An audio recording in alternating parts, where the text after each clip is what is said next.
povo de Deus abençoado. Que bom mais uma vez estamos aqui para juntos podermos conhecer, estudar e praticar a palavra de Deus. Amém? Seja muito bem-vindo ao Palavra de Vida Gerando Vidas. Eu sou o pastor Genivaldo. Estamos aqui em nome de Jesus para que possamos ser instrumento e canais nas mãos do Senhor para conduzir essa ministração, essa palavra, para edificar as vidas. Por isso, em nome de Jesus, gostaria muito da tua contribuição, que você nos ajudasse, amém? Se inscrevendo no canal, deixando o seu like, tocando o sininho, marcando todas, enfim, nos ajudando nessa missão. Quero lembrar vocês também, amados, que nós temos o podcast do Palavra de Vida Gerando Vidas. É só você acessar o Google e lá você coloca a Palavra de Vida Gerando Vidas, que aí vai direcionar você para Anchor, que é quem hospeda o nosso podcast. Mas temos também no Spotify, na Apple, temos também no Google Podcast e outras plataformas também você vai encontrar o Palavra de Vida Gerando Vidas. Então seja muito bem-vindo. Bom, amados, hoje eu trago uma ministração muito importante, que a gente vê o poder de Deus com a ação do Espírito Santo, como é capaz de mudar e transformar vidas, mudar e transformar mentes, mudar e transformar corações. E a gente pode ver isso no personagem do apóstolo Paulo e podemos ver isso também, eu separei dois personagens que eu acho assim tremendo, o testemunho de vida que esses homens têm para as nossas vidas. E também Jó, vocês lembram, né, da história de Jó? Como a gente não lembra, né?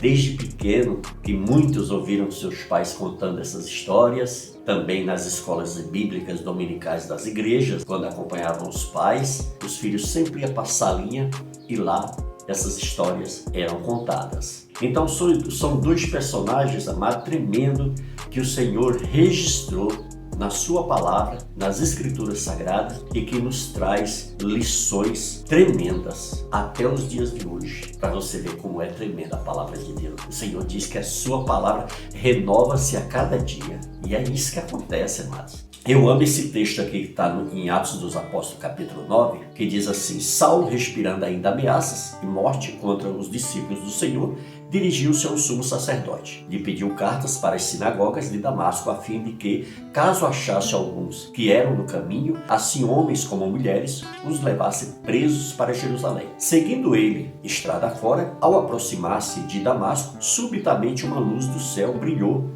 ao seu redor, e caindo por terra, ouviu uma voz que lhe dizia: Saulo, Saulo, por que me persegues? Ele perguntou: Quem és tu, Senhor? E a resposta foi: Eu sou Jesus, a quem tu persegues. Mas levanta-te e entra na cidade, onde te dirão o que te convém fazer. Os seus companheiros de viagem pararam emudecidos, ouvindo a voz, não vendo contudo ninguém. Então se levantou Saulo da terra, e abrindo os olhos, nada podia ver, e guiando-o pela mão, levaram-no para Damasco. Esteve 3 dias sem ver, durante os quais não comeu nem bebeu. Tremendo, né, amados, esse texto? A gente vê, amados, como Deus é poderoso. E a gente vê também a diferença, amado, da religião, o quanto quando ela age no coração do homem, na mente do homem, ela cega a pessoa. Por isso que nós temos que ter muito cuidado, amados, para a gente não virar religiosos. A gente vem de antepassados romanos, né? E se a gente não tiver a sensibilidade, não buscar, não se entregar totalmente a Deus, a gente acaba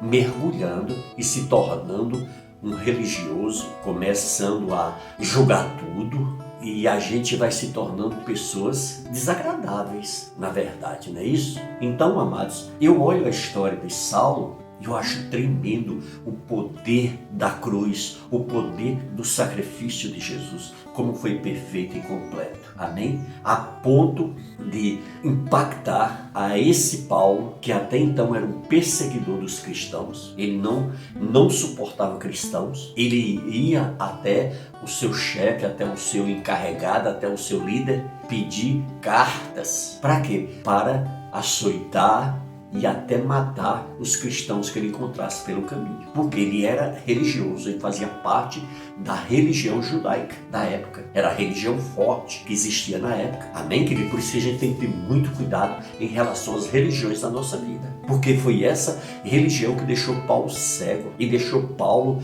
numa situação de violência que ele queria a todo custo destruir o povo de Deus. E ali então, naquela estrada, no caminho de Damasco, ele tem essa experiência, né? De ao ponto do seu cavalo atirar ele pelo chão, ele caiu, e aqueles companheiros que estavam ali junto com ele ficaram assustados porque nada viam, apenas ouviam, mas não podiam ver. Então, queridos, você vê como que o Senhor, ele só se revela para quem ele quer e para os seus escolhidos, né? E para os seus filhos. Quem são os escolhidos de Deus? São os filhos de Deus, amém? Aqueles que têm fome e sede de buscar a Deus, de se aprofundar na vida espiritual, esses têm sensibilidade espiritual. E naquele momento Deus estava tratando, não era com os companheiros de Paulo, mas era com Paulo. Amados, eu me identifico muito com essa passagem de Paulo, porque antes de eu me converter, eu tinha uma séria dificuldade de lidar com cristãos, com os evangélicos, com o povo de Deus. Então,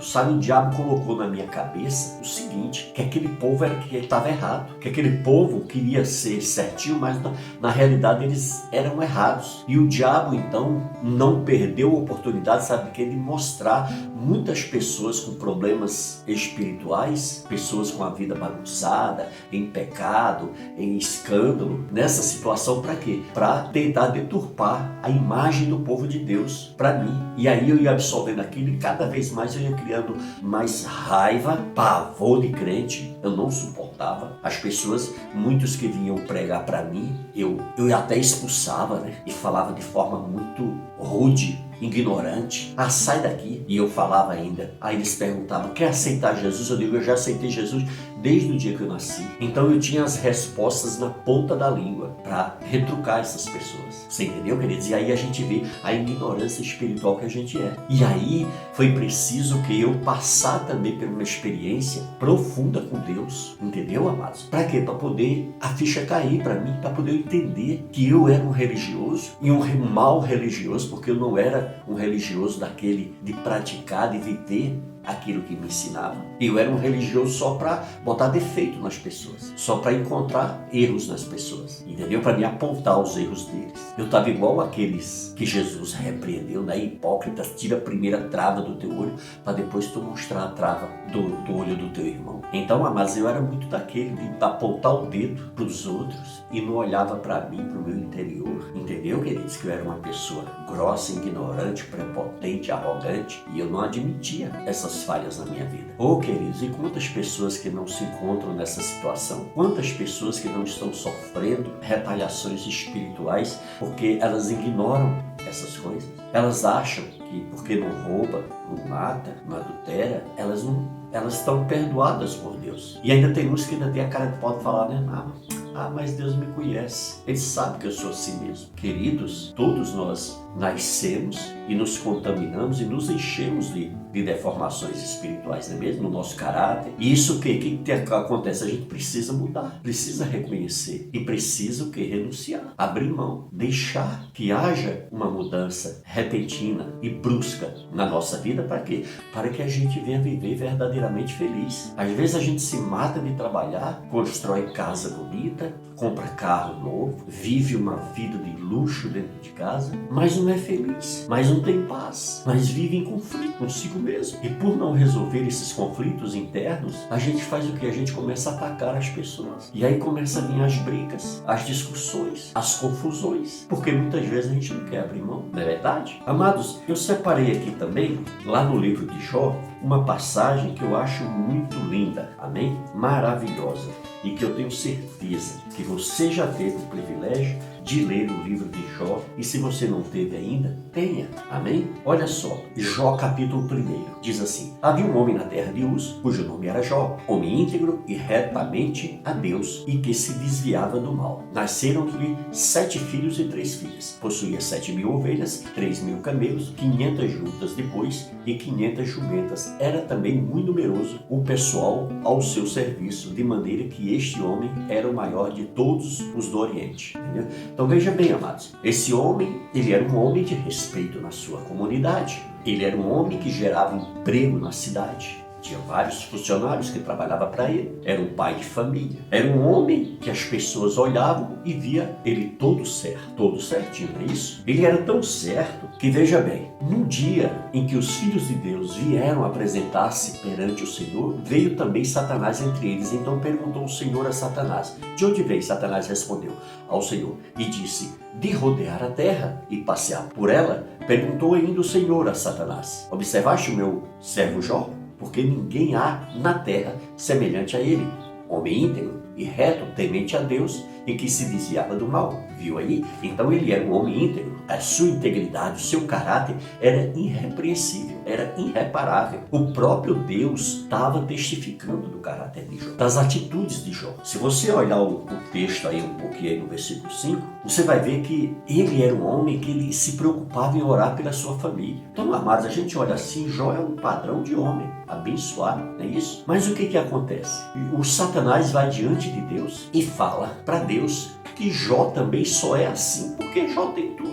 Jó tem família, Jó é bem sucedido financeiramente. Por isso que ele segue a Deus. E aí Satanás vai e faz um desafio e diz: deixa eu tocar nessas coisas para ver se você vê se ele não vai. Entendeu? Mas por quê? Porque muitas vezes nós estamos com o nosso coração nas coisas terrenas. Às vezes viemos de uma pobreza muito grande, passamos muitas dificuldades na vida. Eu vivi isso, eu vim de uma pobreza muito grande, passei muitas dificuldades na vida para construir alguma coisa, e quando a gente constrói, a gente se apega àquilo com medo de perder. É o caso que aconteceu comigo. O que aconteceu comigo? Eu lutei, batalhei, saí lá, eu sou nordestino, saí do Nordeste muito cedo, criança ainda, fui para Brasília, batalhei, lutei, consegui levar meus pais lá da Paraíba, lá de dentro do mato, para a cidade, e lá batalhei, e lá eu consegui construir muita coisa, porque para mim era grande, para mim tinha um significado muito grande, e eu me agarrei aquilo que eu não queria perder aquilo por nada desse mundo. Você entendeu, queridos? Então, Jó estava ali diante de uma situação do qual ele iria ser colocado à prova. Você entendeu, queridos? Então, olha, aconteceu com Saulo, da sua conversão comigo foi diferente. Enquanto Saulo foi no caminho de Damasco, eu passei por outra situação. Entendeu, queridos? Para quê? Para que eu viesse me desarmar para Deus, abrir meu coração, sabe, ser sincero com Deus, falar: Deus, eu fui abrir meu coração e falei: Deus, se é tu mesmo que estás fazendo esse reboliço na minha vida, eu quero que o Senhor me transforme verdadeiramente, porque eu não quero viver uma vida de hipocrisia nem de mentira. Ou o Senhor me transforma, ou o Senhor me mata e leva logo, ou o Senhor me deixa viver nas minhas penúrias, nas minhas guerras interiores. E ali, queridos, o Espírito Santo de Deus, naquele momento, quando viu a sinceridade do meu coração, a minha entrega verdadeiramente ao Senhor, aí o Espírito Santo operou. E aí veio nascer de novo. Porque é um processo, amados, aceitar Jesus e continuar na busca para uma mudança, isso é uma coisa contínua. Por isso que a igreja é muito importante na nossa vida, porque foi na minha vida. Lá que eu encontrava as ministrações, lá que eu encontrava irmãos para orar comigo, ainda que tivesse seus defeitos, seus problemas que todos nós temos, mas me ajudaram. Os pastores, que até então eu tinha uma visão errada em relação a eles, essas pessoas estavam ali agora me abraçando, me recebendo, me amando, me ajudaram no meu crescimento, me ajudaram. Amados, eu fico muito triste quando eu vejo pessoas que chegaram na igreja toda arrebentadas, porque eu cheguei muito mal, e essas pessoas são recebidas ali com amor, e ali começam a ajudar a elas, e daqui a pouco essas pessoas começam a se rebelar contra a sua igreja, contra seu pastor, contra seus irmãos, não é isso? Então, amados, eu louvo a Deus pela igreja, que a igreja ela foi fundamental na minha vida. E veja bem, e aí chegou um momento de quê? Chegou o momento de eu entrar na prova assim como Jó. Aquelas coisas que eu passei uma vida inteira construindo, elas estavam, sabe aonde? No centro do meu coração. Estava tronando o meu coração, estava tomando o lugar de Deus na minha vida. E elas precisavam ser removidas dali. Elas precisavam ser tiradas dali. Entendeu, queridos? Então, ia depender de que forma que elas iriam ser tiradas e para onde elas iriam. Dependeria, sabe de quem? De mim, de ter um coração voluntário, de verdadeiramente querer. Então, amados, eu comecei a orar a Deus. Quando eu tive essa experiência sobrenatural com o Senhor, eu falei: Deus, me transforma. Vai tirando, Senhor, a mentira. Vai tirando o engano, Pai. Vai tirando, Senhor, as palavras torpes. E aí fui pedindo para Deus, e fui pedindo para o Senhor, e falei que queria ser usado pelo Senhor, e falei que queria ser um vaso na casa do Senhor. E sabe, amados, e veio aquela pergunta no meu coração, e perguntou: tu sabes o que tu estás me pedindo? Que eu falei: Senhor, eu tenho fome e sede de ti, é tudo que eu quero. Amados, muitas vezes a gente não sabe o que está pedindo a Deus. Muitas vezes a gente pede as coisas da boca para fora e não sabe a importância, o valor que essas coisas têm. E ali então, amados, Deus então começou a tirar as coisas que estavam tronando o meu coração. E coisas que eu passei uma vida inteira para conquistar precisavam ser tiradas do meu coração, porque eu estava apegado, eu estava agarrado. E se eu continuasse caminhando com aquilo, eu iria me desviar, eu iria me afastar de Deus, eu iria me esfriar, porque ia chegar o momento na nossa caminhada cristã que a gente relaxa, que a gente já não lê a Bíblia com a mesma intensidade do que quando a gente está vivendo o primeiro amor. A gente já não ora com a mesma intensidade do que quando a gente está vivendo o primeiro amor. A gente já não se consagra, amados, e isso tudo iria me deixar fraco, eu iria esfriar, e o inimigo me levaria de volta para aquele Egito do qual eu vivia antes. E aí precisou a renúncia. E cada coisa que era tirada, amados, eu ia para os pés do Senhor e falava: Senhor, mas por que o Senhor falava ao meu coração? Ué, mas tu não falou que queria ser usado? Tu não falou que queria ser transformado? Tu não falou que queria que tudo se fizesse novo na tua vida? Então você andando com essas coisas, você não vai conseguir. Por que Deus falava isso tão forte no meu coração? Amados, porque o nosso Deus, ele não enxerga como nós. O nosso Deus não vê como nós. O nosso Deus, ele é onipotente, onipresente, onisciente. Ele já sabia o que iria acontecer comigo daqui a 1 ano, 2 anos, 3 anos, 4 anos, 10 anos, 20 anos, 30 anos, sei lá quanto tempo. Entendeu, amados? Por quê? Porque o tempo, ele é tremendo. Sabe para quê? Para trazer os resultados que a gente tanto espera. É com o tempo que a gente vê se realmente somos cristãos com raiz. É com o tempo que nós olhamos para ver se verdadeiramente nós somos cristãos frutíferos. É com o tempo que a gente vê o tipo de frutos que estamos produzindo. Você entendeu, queridos? Então é necessário tempo. O nosso Deus, na sua sabedoria infinita, foi tirando tudo aquilo que estava no meu coração. Para quê? Porque Jesus precisava tronar, precisava reinar no meu coração. E tudo foi tirado. Entendeu, queridos? Foi fácil? Não foi. Por quê? Porque nós somos humanos, falhos, limitados. Habitamos no corpo natural. E dentro de nós habita o espiritual, que é o Espírito Santo, a partir do momento que nos entregamos a Ele. Entendeu, amado? E há uma guerra entre a nossa carne e o Espírito. E aqueles que nós alimentarmos mais é que vai vencer essa batalha. Você me entendeu? Então, amados, a gente vê a transformação que aconteceu na vida de Paulo, que antes era Saulo, e esse homem se transformou numa bênção nas mãos do Senhor, e se transformou num grande ganhador de alma. E Jó, todos nós conhecemos como a história de Jó aconteceu, o seu final como foi maravilhoso. Não é isso, amado? Por quê? Porque Jó, ele tinha todas essas qualidades, mas Jó, ele tinha problemas. Ele diz: o que eu mais temia me aconteceu. Ou seja, ele tinha temor, ele tinha medo. E o medo é o quê? O medo lá, na realidade, é o quê? A falta de fé. E ele diz mais: olha, antes eu te conhecia só de ouvir falar, mas agora os meus olhos te veem. Você entendeu? Então aí você vê como que Jó precisava verdadeiramente ter uma experiência com Deus. E é isso que Deus quer para mim e para você. Amém? Deus quer que nós venhamos ter experiências espirituais com Ele. Que nós venhamos ter prazer, alegria, regozijo de vivermos a nossa vida espiritual. E é isso, por isso que precisam ser tiradas essas arestas, essas coisas das nossas vidas. Para quê? Para que possamos então viver uma vida sobrenatural com o nosso Deus. Você me entendeu, queridos? Então é isso que eu queria compartilhar nesse vídeo com você. E eu espero que você seja muito abençoado com essa mensagem. Amém? E que ela venha se tornar vida para você. E que você pratique todos os dias a sua vida cristã, o seu Cristo. Amém? Então Deus abençoe a tua vida. Não se esqueça de se inscrever, dar o like, tocar o sininho e depois vai lá no podcast também, conhece as nossas mensagens lá, que você vai ser muito abençoado. Deus abençoe você, Deus abençoe a sua família e em nome de Jesus nos encontraremos no próximo vídeo. Amém?